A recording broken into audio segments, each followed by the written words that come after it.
প্রিয় দর্শক, প্রথম বিশ্বযুদ্ধের আকাশ মানেই ছিল মৃত্যু ফাঁদ, কিন্তু সেখানে এমন একজন ছিলেন যাকে দেখলেই শত্রুপক্ষ ভয়ে কাঁপত। তাকে বলা হতো রেড ব্যারন। নাম হচ্ছে ম্যানফ্রেড ফন রিখতহোফেন। ইতিহাসের শ্রেষ্ঠ ফাইটার পাইলট। নিজের বিমানকে উজ্জ্বল লাল রঙে রাঙিয়ে তিনি আকাশে দাপিয়ে বেড়াতেন।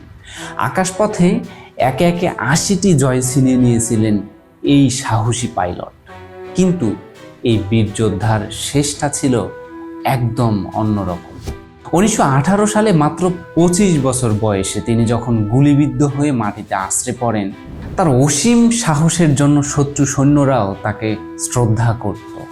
তাকে পূর্ণ সামরিক মর্যাদায় সম্মোহিত করেছিল স্বয়ং তার নিজের শত্রুরাই।